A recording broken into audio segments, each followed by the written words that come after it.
The Dave Hooker Show. A presentation of Off the Hook Sports. Objective insight, expertise, top guests. Available on YouTube, Apple, Spotify, and the Off the Hook Sports app. Download now for free. Also available on offthehooksports.com. I compute and obey. Now to Dave Hooker. Ready.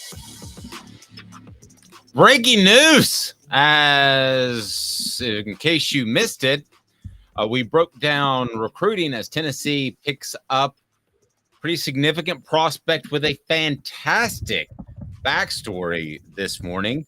Also on the program a little bit later, what tier of a quarterback is Joe Milton? And Tennessee ranks pretty high in post-spring rankings per one national report. And I'm going to weigh in slightly off topic on the Ja Morant thing because this thing's gotten a little crazy. And the reason I think it's relevant to what we do is you're going to have young men that have more money in their pockets than ever before. And buying a gun is a status symbol for a younger generation. But also, are we being a little bit unfair in how we are looking at Ja Morant? Again, it's not going to be a Grizzlies talk per se, but it is going to be a talk about where we are in our society. So I'm going to go slightly off topic, off schedule a little bit later in the program. But first, my man, Caleb Calhoun. It is his birthday. So how many happy birthday wishes can we get for Caleb Calhoun, who gets a big Today's oh, he doesn't get a today's tough question. He gets a Hank Kingsley. Hey now. Happy birthday, my man. Why, thank you, Dave. Look at you. I mean, I look heavenly, don't I? You do look heavenly. You look like Patrick Swayze from Ghost, but that's fine. So guys, apologies in advance. I got a new studio work in the works for next Monday. Not there yet, so just enjoy my godlike status for now. Yes, angelic. It's a process. It makes me look incredibly tan being next to you right now. So for those that are So for those that are just listening and not watching, you need to check out YouTube. Please subscribe. As a matter of fact, Jacob Warren will be the first to tell you that I need this. What's up, everybody? This is Jacob Warren asking you to like, subscribe, and share. Dave needs this. All right, so here we go. Emmanuel Okoye out of London, England, signs with the Vols. So this is not just a commitment. I may have misspoken earlier, but this is a guy who's going to be on Tennessee's campus in 2023, wants to be a part of summer workout. So he theoretically could get there could get to Knoxville in the next couple of days. But you would think that the second session of summer school would be a real possibility. And if not, he'll be with Tennessee in the fall. Now, this is a guy who has a 45.5-inch vertical.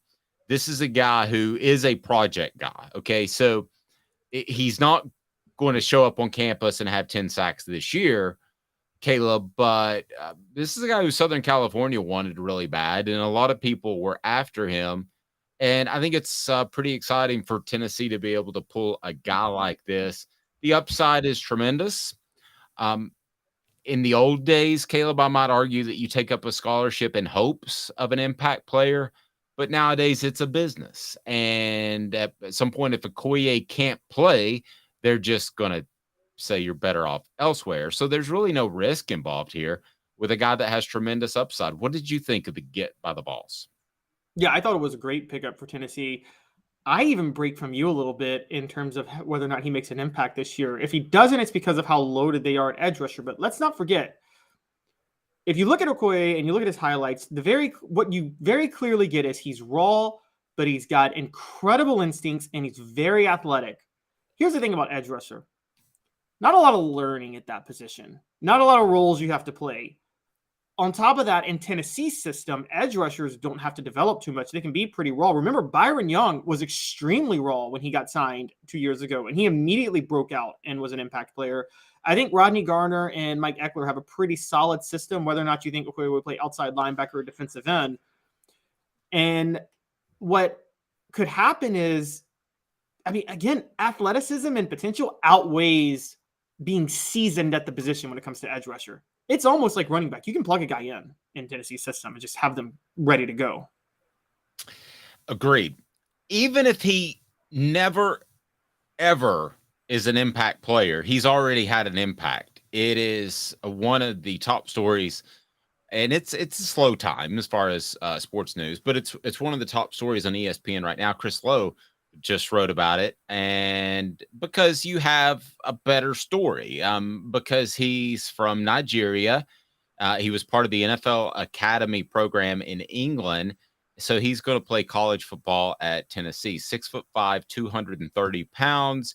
USC and Texas Tech were the other schools. He also had offers from other Power 5 schools, including Georgia. So the plan is to enroll this summer. And as far as an impact on what he can have, I've seen firsthand a guy come in, Konstantin Ritzmann, came in from Germany and was a fish out of water in the beginning. And not to say that'll be Okoye, but Ritzmann turned into a captain for the Vols. So the transition can be made. And again, Okoye's upside, no offense to Konstantin Ritzmann, but I think he was a very solid player. Okoye's upside is more significant. 45.5-inch vertical is what we've been told. I would like to see that in person, but that is through the NFL Academy.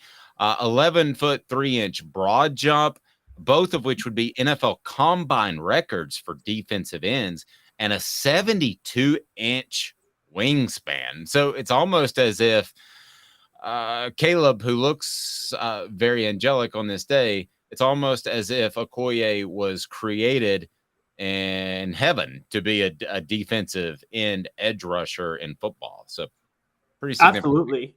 A fun fact about Konstantin Ritzmann, he scored 10 points in the 2001 season in 3 different ways. He recovered a fumble for a touchdown against Kentucky. He got a safety against Syracuse. And this is the funniest one, he was in on an extra point against Memphis that was blocked. And then the holder, I think was at the time, I forget his name, improvised and picked up the block extra point and threw it into the end zone to Konstantin Ritzmann for a 2-point conversion. So I covered those games and I don't remember that. That's Caleb Calhoun, ladies and gentlemen. That's one of the wildest plays. Imagine a blocked extra point turning into a 2-point conversion. Like, that is a wild play. But yeah, no, that did happen with Konstantin Ritzmann. But yeah, I think this guy, okay, has much greater upside.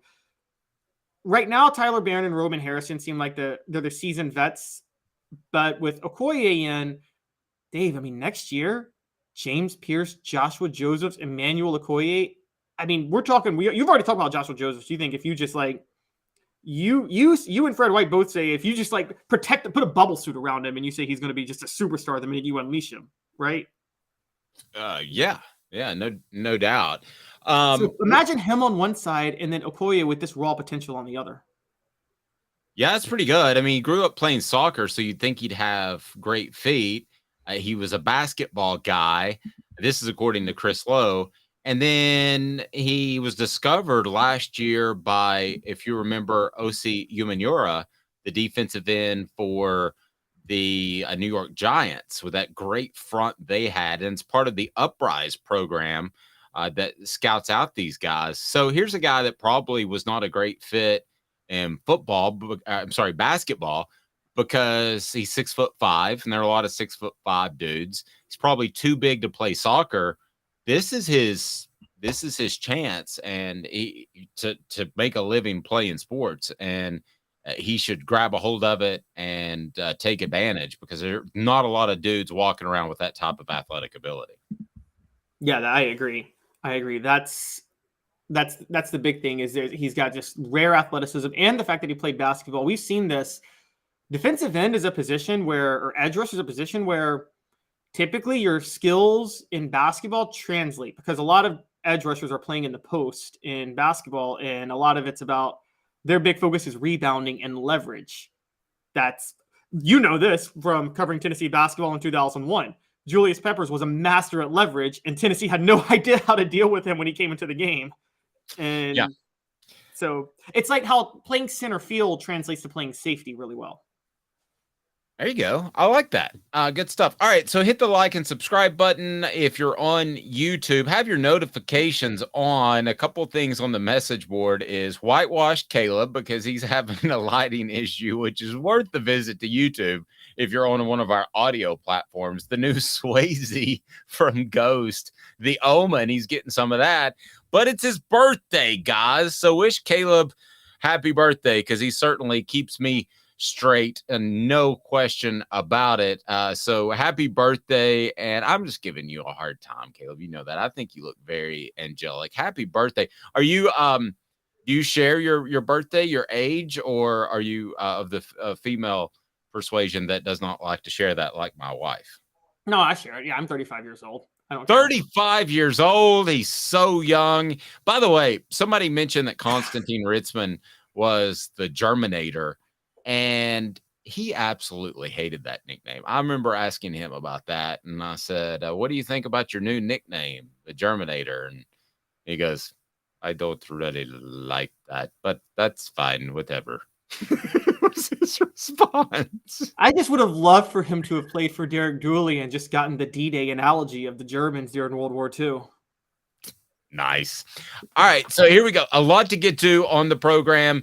And let's start with current balls that are out there. And I'll tell you what, I saw this in the rundown for the show. We went over in our production meeting at 4 a.m. as we do each and every day. The Vols number 4 in the post-spring SEC power rankings. So what do you think of number 4? I think that's pretty complimentary considering anybody's going to be number 2 from the get. Now, this is by on 3, but anybody's going to be number 2 in the SEC to Georgia. So what did you think of number 4 in the post-spring power ratings? I think this is disrespectful. Oh, here we go. See, Dave and I are both very, very objective, but I feel like so far I've seen like even the harder one on Tennessee. But I think in this sentence, I'm going to sound like more the Tennessee cheerleader than Dave. They should be ahead of Alabama. That doesn't mean they're going to be better than Alabama in the fall, but these are power rankings, meaning where you are at this moment. Where is Alabama at the end of spring? Desperate for a quarterback, desperate for someone who can hit the ground if they're trying to spike the ball. Okay. And Tennessee, whatever else you think, is not desperate for a quarterback. They have a starter, and if the starter doesn't work out, they got a backup that everybody has a pretty good bit of faith in. Alabama went in, desperately added Tyler Buckner from the transfer portal. I'm sorry. I know Dave and I disagree. That's probably why he's fine with Alabama ahead of Tennessee. You don't think it was as desperate of a move, but I'm pretty sure it was because they don't have a quarterback on the roster and they needed one. And because of that move, post-spring, Tennessee should be ahead of Alabama. I get LSU, Jaden Daniels is back, very high on. I get Georgia. Georgia's Georgia at this point. It's a factory for NFL talent, beyond even what Alabama was doing at Nick Saban's height. But outside of those two, Tennessee should be a clear-cut number 3 post-spring. Yeah, clear-cut number 3. So that is what the H? What the? What was he thinking? Release the hounds. The Dave Hooker Show. Keep cool. A presentation of OffTheHookSports.com. So Tennessee, number 4 in the power rankings, post-spring power rankings by on 3, as Caleb just mentioned, behind Georgia, LSU, and Alabama. What the H brought to you by Craft Treats. Use the promo code OFFTHEHOOK. Promo code OFFTHEHOOK. Get 20% off at crafttreats.com. They have the chill pills, which will chill your pet out when it comes to anxiety or digestive issues or arthritis with the CBD derivative in there. The chill pills are fantastic. Go to crafttreats.com. Use the promo code OFFTHEHOOK, and you get 20% off your pet. I absolutely love it. crafttreats.com. So are we a little bit too bully? Because I got this from someone who listens to the show daily. Are we a little too bully on LSU this year? I think both you and I think that LSU and Brian Kelly is going to be tough to handle in the next 3, 4, 5 years. But are we a little bit too bully this year, or do I have an antiquated notion of what it takes to rebuild a program? Because nowadays you can do it in a couple years as opposed to 3 or 4 years. But I did get the feedback from somebody that we're a little too bully, a little too high on LSU. Why are we not high on LSU? I think the only way you could be not high on LSU is if you looked at that SEC championship game and saw, okay, they weren't on the level of Georgia. What you miss is they got to the SEC championship game, beat Alabama in Brian Kelly's first year. I said from the start, if Tennessee made the smart move in 2008 and hired Brian Kelly, they'd have a couple of national championships already. And they should have hired Brian Kelly over Lane Kiffin. He was the best option. People are going to sit there and point out Brian Kelly never won a national title at Notre Dame. You know what? He got Notre Dame to the title game, and anybody that knows the state of Notre Dame football knows that that's a monumental task, because that's not – there are 39 other jobs where it's easier to win at than Notre Dame right now. I don't care about program prestige. So that was a huge deal on its own, and he did it a few times. He got it to the college football playoff. So I think this year, let's talk about they bring their quarterback back. There's an argument. I would argue Tennessee, but if you don't say Tennessee, you would have to say LSU's got the best set of wideouts in the SEC, as On 3 noted. And their biggest issue last year was their secondary, which is when they gave up a lot of points. They completely revamped it in the transfer portal. So combine revamping your secondary, you're loaded at skill positions, a second year of experience in Brian Kelly's system, and then Brian Kelly just being an all-out really, really, really, really good football coach when he's not dancing and doing hip-hop dances with recruits or putting on a fake Southern accent. And it's not that you know what's weird? That was so goofy when it happened, but it's almost become likable now and made him – he's kind of a stiff guy. Made him almost – I don't know if likable is the right word or approachable. But, you know, he kind of poked fun at himself a little bit. So at the time, it seemed stupid, the fake Southern accent and the hip hop thing. But now it kind of seems like he's less of a stiff, to be real honest with you. As far as the East and West, now there's not going to be really an East and a West, I don't think, for much longer. But just out of the teams that we're looking at now, if there were an East and West 2 years from now, which would be the best top to bottom? Because in the East right now, you've got Georgia, you've got a surging Tennessee program. You might have a surging you do have a surging South Carolina program. You've got Florida that's kind of floundering. Missouri, Vanderbilt, Kentucky, they kind of are what they are. I got a lot of respect for Kentucky, but it is what it is. But then I look at the West teams with LSU, Alabama. Nick Saban might have another 3 or 4 years in him. I like the Auburn hire with Hugh Freeze a lot. In fact, Lane Kiffin is going to be what he is, and that's a guy that's going to flirt with 9 wins pretty much every year at Ole Miss. Got questions about Mississippi State because of the late Mike Leach, and rest in peace. If I had to predict those group of teams that would be better, I think the West grouping is going to be significantly better in the coming years, despite the fact that Georgia is the elite program in the SEC right now. What do you think? I think the West has been better. The East is basically what it's almost what the West was in the 90s at this point. And I've been very look, is the SEC the toughest conference? Yes. But SEC East fans need to shut up about this whole, we play in the SEC and we're so much tougher than the Big Ten. The SEC East, the Big Ten East is tougher than the SEC East by leaps and bounds. If a Big Ten East team plays a tougher schedule than an SEC East team every time over, okay, it's not even a debate. I'm sorry. Tennessee does not play as hard of a schedule as Michigan, Ohio State, or Penn State this year. They don't. Neither does Georgia. And no, I agree with that. Yeah. And so what holds the Big Ten back is the Big Ten West, which is, of all these 4 divisions, the worst division of all. The Big Ten West should barely be Power 5. But right now, unless something changes, SEC East fans have no right to have pride about playing in the SEC, because you're playing as easy of a schedule as any team in the Big Ten at this point, as any team in the Big 12, and as any team in the Pac-12, quite honestly. You're playing a really weak schedule, and unless you're Tennessee, where you have to get Georgia and Alabama, which is the unfair draw, you kind of need to shut up because the East is really, really bad. That's fair. It's almost like if you could put the Big Ten East and the SEC West together, you would have a super conference right there. In, like, college football ever. Yeah, I mean, and then if you could drag Georgia and Tennessee over there, you would have an electric, exciting conference with an elite program.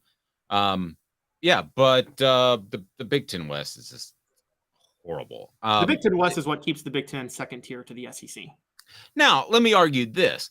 South Carolina has it going in the right direction based off how they ended the season last year, and the recruiting's going really well.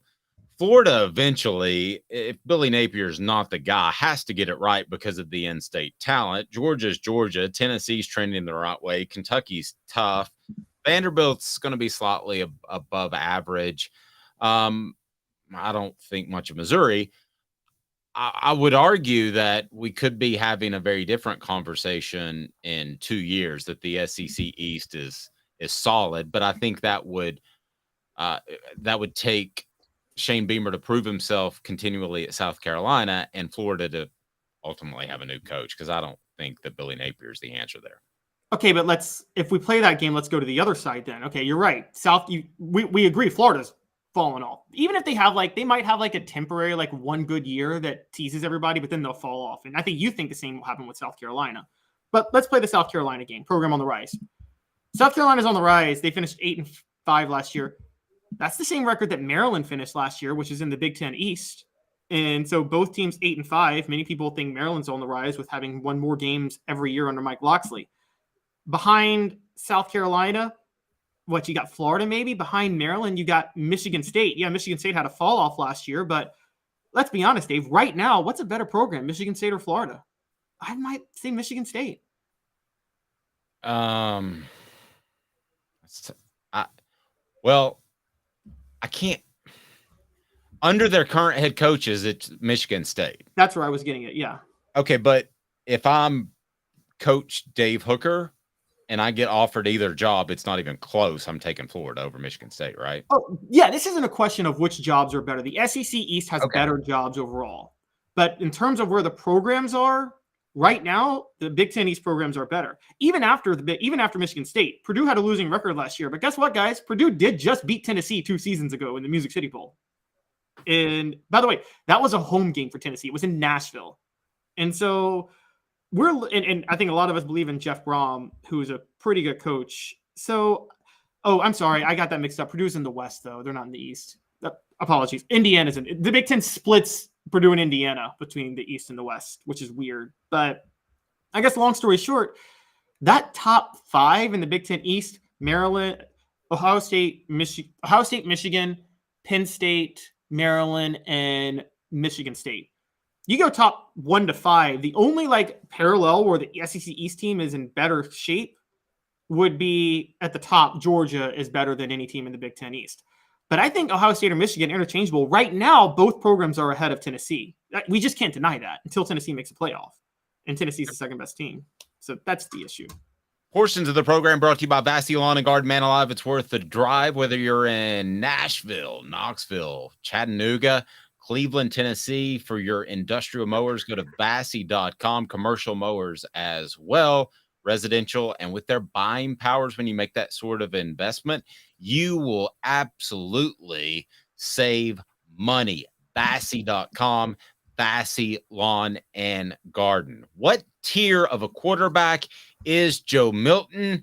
You give me 2 minutes and I'll tell you. With Caleb Calhoun, I'm Dave Hooker, Off the Hook Sports. To own the more that owns every job, then get to Vassy Lawn and Garden in Cleveland and get you a Toro. I'm David Vassy, here to talk to you about Toro. With a Toro Zero Turn, you'll get more out of every minute and you'll reach the finish line faster. At Vassy's, we like to say, no matter if you're mowing 3 acres a week or 11 lawns a day, homeowners and business owners alike find confidence in equipment they can trust from top to bottom. Vassy Lawn and Garden, Highway 60 North in Cleveland. Man alive, it's worth the drive. Hi, Mike Davis here with City Heating and Air, reminding you to always dare to compare. Our team provides quality local heating and air service, installation, and maintenance across East Tennessee.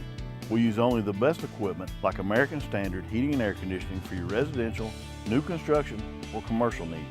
Honesty, dependability, and customer satisfaction have been the cornerstones of our business since 1961. City Heat and Air. There's your bear.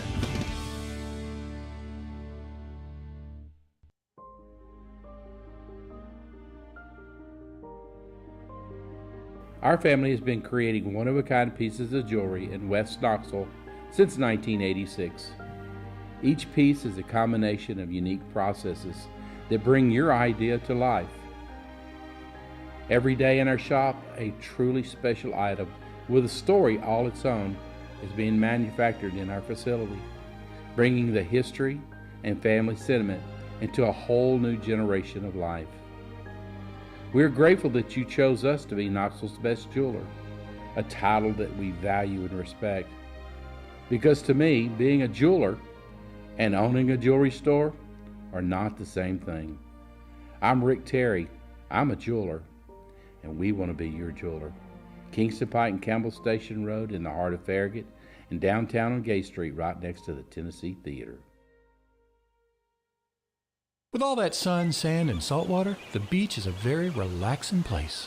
Unless you wear contacts. Ow! Open your eyes to the best the beach has to offer with LASIK vision correction from Campbell Cunningham Laser Center. Ah. You're listening to The Dave Hooker Show, a presentation of OffTheHookSports.com. The internet is full of pictures of each and every one of you. Available on YouTube, Apple, Spotify, and the Off the Hook Sports app. Download now for free. Is there nothing you people can't do? Also available on OffTheHookSports.com. All right, here we go. Joe Milton III, Junior, Senior, Esquire, has been put in a box or on a tier, and Tennessee's quarterback is not really considered elite, but also considered pretty good. So, thoughts on the respect that Joe Milton III gets from a recent tier ranking by ESPN.com, and it will be 4 downs. But first of all, if you can set this up, he's a tier 3 quarterback. How is ESPN defining this before we get to 4 downs, Caleb Calhoun? So tier 3 is not bad, but there's a tier 1A, a tier 1B, a tier 2, and a tier 3. And through those tiers, we're talking about maybe the top 16 to 20 quarterbacks. Tier 3 is quarterbacks who you may have questions about, but you have no questions about the system they're in. So you shouldn't question that they're probably going to be pretty good. And that's Joe Milton right now, which makes sense because we know about Josh Heupel's system. Just for the record, other quarterbacks in that system right now is Kate Klubnik for Clemson, Kyle McCord for Ohio State. Kind of agree with both of those because of Garrett Riley and Ryan Day in the spread that Ohio State runs. The ones I disagree with in this tier 3 are Alabama. I think they're just saying Alabama's system produces quarterbacks. No, they've just had great quarterbacks in the past few years. And the same with Georgia. They're saying Georgia with Carson Beck and Penn State with Drew Allar. I disagree with those 3. All right, let's get rolling. 4 downs. It's brought to you by our friend Andy Mason, AndyMasonRealEstate.com. 4 downs. 4 questions. 4 answers. The Dave Hooker Show. 4 downs. A presentation of OffTheHookSports.com. All right, it's brought to you by AndyMasonRealEstate.com. Let's take a look at Joe Milton III, Esquire, 2nd, Junior, Senior. Cade Klubnik is one of the players that is in that same tier, that tier 3 at Clemson. So we saw him firsthand. Would you take Cade Klubnik over Milton in an even trade right now with Clemson? That'll be first down, brought to you by AndyMasonRealEstate.com. Andy Mason has the best service and the best prices in Knoxville. If you're buying a home, it's Andy Mason. It's that simple. AndyMasonRealEstate.com. Don't miss out on thousands with another realtor, AndyMasonRealEstate.com. Reach out to him. Tell him Off the Hook Sports sent you. So first down, would you take Cade Klubnik over Joe Milton right now? What say you? Did anybody watch what Cade Klubnik did to what we all agree was a very mediocre Tennessee pass defense last year? Wasn't good. No, I know we don't put too much stock in bowl games. I put stock in it if you play horribly, though, as a quarterback. And so, no, I'm taking Joe Milton over Cade Klubnik right now. Okay, I don't take a lot of stock in bowl games, and I particularly don't take a lot of stock in this bowl game. But I would take Cade Klubnik for a couple of reasons. I think he's a more natural runner. Let me put 3 reasons. I think he's a more natural runner.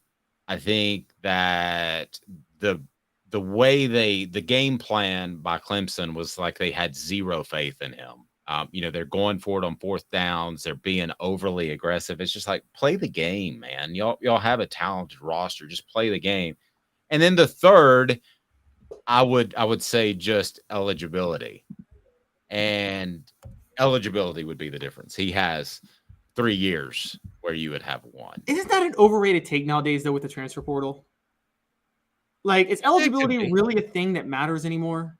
Travis says, there it is, ridiculous take. I'm not hating on Joe Milton, but if you had 3 years, okay, if you had to choose between 1 year of Joe Milton right now or 3 years of Nico, you would take 3 years of Nico. So I would take 1 year of Nico because I think Nico's just that good over 1 year of Joe Milton. You would take 1. Okay. 1 year of Nico at where I think he's going to be, not Nico this year, but 1 year of Nico, like of where I think he's going to develop, Nico. So that's not even a fair comparison. But we always talk about I want the 3-year guy, not the 1 year guy. Well, guess what? Auburn got Cam Newton for 1 year. What happened? Syracuse had Carmelo Anthony for 1 year. What happened? Kentucky had Anthony Davis for 1 year. What happened? Okay, but who is there is a reason that Joe Milton, and I don't hate him. After what I heard in spring practice, he's going to be the starter the whole year. I'm not the Joe Milton hater anymore that you guys portray me as. But I will say this. There's a reason that he's just started 7 games in his career, and he's a senior, and he had to transfer, and then he got benched by Hendon Hooker. I know partly due to injury. There's a reason. So Cade Klubnik has this tremendous upside that we haven't really seen. Clemson's coaches really stumbled all over themselves in that game plan. It's not, don't tell me it's just out of left field for me to say, yes, I would take Cade Klubnik. No, I think what's out of left field is when you say because it's 3 years versus 1, because what I don't believe in, and I say this with the NFL and I say it with college, the obsession with upside over proven derails so many teams. There's this whole, I think college football with the transfer portal is more win now than ever before. It is win right now because you have more resources to win right now than ever before. College football is almost college basketball now, Dave. A new head coach can turn a team around overnight, which used to not be the thing. And I think that it's the same way with, you didn't see the New York Jets say, well, we could have Zach Wilson for 20 years versus Aaron Rodgers for 2. No, they're like, we'll take Aaron Rodgers for 2 years. Okay. You didn't see John Elway go, I could have Tim Tebow for 15 years or Peyton Manning for 4. You take Peyton Manning for 4 years over Tim Tebow for 15. And so there's this win now thing. There's this upside idea that I think is just, it's been an annoying thing in sports for as long as I can remember, when your best success usually comes in a 5 or 6 year window. One, if you're talking about a coach or a pro player, and you only need 1 year for a college player. Okay. Second down, who would you take over Joe Milton? And let's just talk 1 year. Let's take the eligibility thing out of it. I'm getting Dan and Mr. Jones and everybody that could possibly rip me. Rebecca's even ripping me, and I think she likes me, but everybody's ripping me. So who would you take? I think, we're objective. We're not just going to worship at the feet of Joe Milton because Josh Heupel says so. So what SEC quarterbacks would you take over Joe Milton for 1 year? What, SEC quarterbacks, not overall quarterbacks? Well, that's third down. Let's take it one down at a Oh, time. okay. Sorry. I did not see third. I apologize. My apologies. SEC That's fine quarterbacks. because, but I forgot to email you the rundown. Okay, go ahead. I would probably take this year. Y'all are going to call me the LSU lover, but Jaden Daniels over Joe Milton, just because Jaden Daniels playing for Brian Kelly's offense. I have a lot of faith in him. I think he was underrated in this tiers. He's not even in the top 3 tiers. I railed against KJ Jefferson last year when people put him ahead of Hendon Hooker, and I said that was the stupidest thing. I'd probably take KJ Jefferson over Joe Milton, though. Wow. So you're talking about a guy that's largely unproven, that had accuracy issues, and you got him as the number 3 quarterback in the SEC. The SEC has a lot of unproven quarterbacks this year. There's a lot of overturn. I mean, that happens every year. I can remember, like every couple of years, it seems like there are 15 quarterbacks at SEC Media Days, and the next year that's going to be a down year in quarterbacks. Yes. And it happened this year. There was Hooker, Bryce Young, I can't remember all. Will Levis, Anthony Richardson, maybe. Yeah. So it was like I was looking around thinking, well, next year's quarterback class is going to be very bad. Not saying those guys are bad, but okay.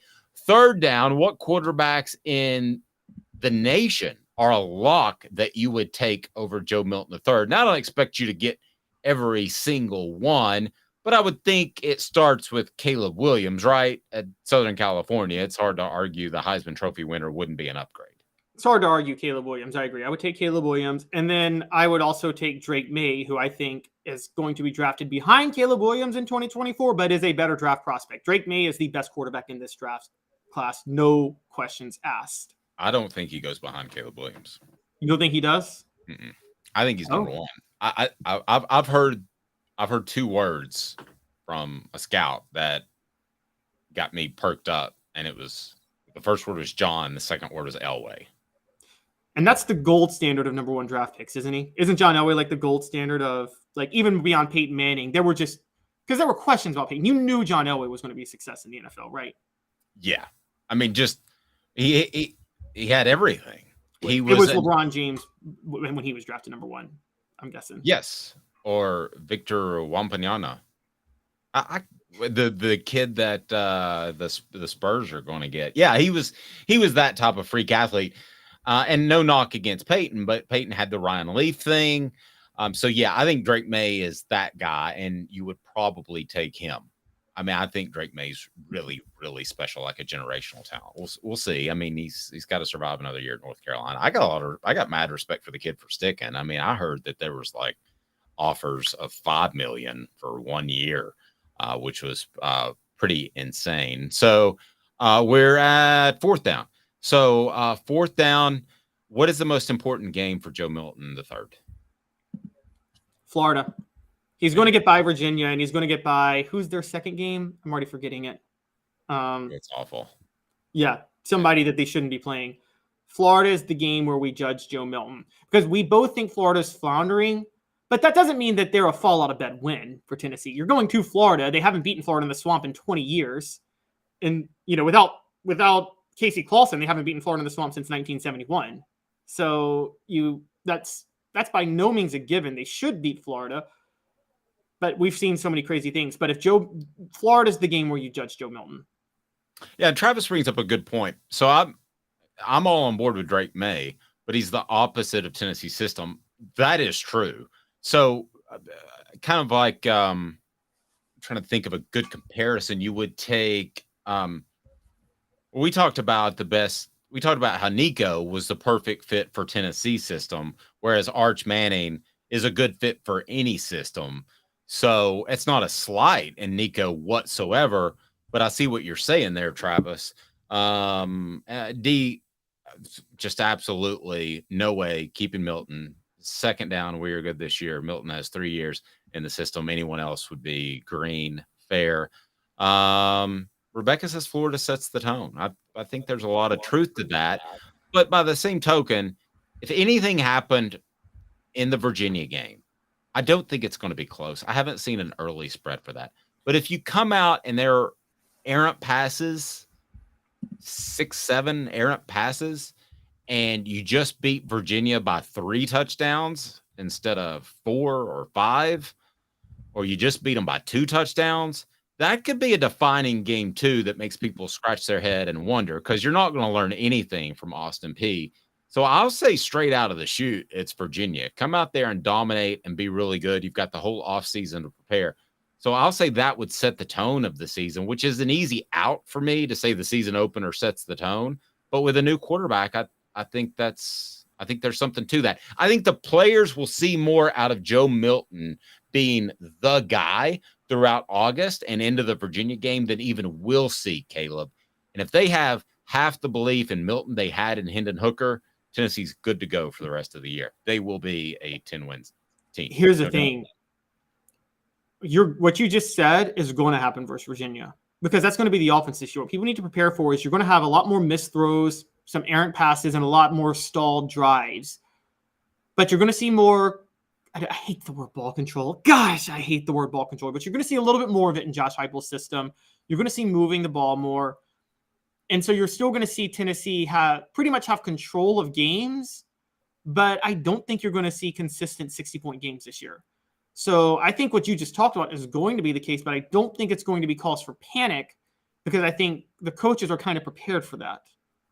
If they beat Virginia or any team by 20 and they're even close to time of possession and this is a different looking football team, hey, man, I don't care if you cover or not. It used to really get on my nerves when Tennessee would beat like a Texas El Paso by 40 points, and some people are upset that they didn't cover the spread of 43.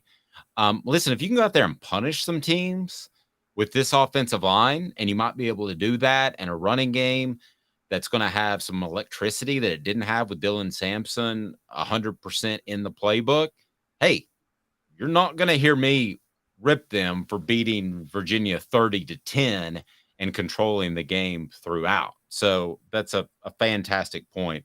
I like that a lot. All right, so it is time for today's tough question. Today's tough question brought to you by Campbell, Cunningham, Taylor, and Hahn. Here we go. Today's tough question. Take a side. Take a stand. The Dave Hooker Show, a presentation of offthehooksports.com. Free LASIK promotion. No, I'm just kidding. But Campbell, Cunningham, Taylor, and Hahn did my LASIK surgery. No glasses near or far. I am golden. I can't even begin to tell you how awesome the care was, because I had another little bitty health issue that cropped up, and actually they diagnosed it. That had nothing to do with my eyes. Okay. And that's how awesome they are. Campbell, Cunningham, Taylor, and Hahn, whether it's LASIK or cataract surgery, know that you have local doctors that care about you. And also their independent vision centers are fantastic for those annual checkups. So today's tough question: which ACC school would be the best natural rival for the Vols? I'm going to go first. I usually defer to you, Caleb, on these, but it ain't close. It's Clemson. That orange, that rivalry, that would be tremendous. It was super cool. It was really readily accepted and exciting by all standards, by both sides, both fan bases. It's Clemson, and I don't really think it's close. I'd be interested to see if you come up with somebody else and you can sway me at all. You're wrong, and you're wrong, and you're wrong. Because when I say the best, not even get like a soft thing. Basically, I just gotta. You suck. Thanks. When you talk natural rivals, this has to be one that could maybe 20 years down the road turn into a series where each team circles the other game beyond any other. And Clemson, no matter what happens in football, will always circle South Carolina. They just will, because that's just that in-state rivalry. The same way Florida and Florida State will always circle each other. Georgia Tech, not so much. That rivalry is dead. But Clemson, South Carolina. Tennessee's most natural rival is Virginia Tech. And they were equidistant from Bristol. I don't like you, Caleb, on your birthday. Why don't you like me? Changed my mind. I'm not the Stephen A. Smith that's going to continue to defend myself for Skip Bayless when I'm wrong. It's Tech. It's Tech. It's the rivalry of the Appalachia. Okay. It is. And if you go up to Bristol, I had to cover a lot of NASCAR races there. If you go up to Bristol, it's split like I imagine Auburn, Alabama would be. I mean, it is Virginia Tech and it is Tennessee. It's kind of a cool, neat little place. If you go to a NASCAR race up there and they're wearing any sort of football gear, it's either Tech or Tennessee. And it's pretty neat. I don't like you on your birthday, Caleb. Yes, Tennessee and Virginia Tech, if they could ever get in the same conference, which I think if Virginia Tech got into the SEC, I think they would get to the level where they could actually be capable of being a powerhouse program then because they have resources. That could be a Michigan-Ohio State level of like border state rivalry with, by the way, for those who don't know, Toledo would be the Bristol because Toledo is equidistant from Ann Arbor and Columbus. Okay. And Bristol is equidistant from Blacksburg and Knoxville. It's Virginia Tech. That would be just the most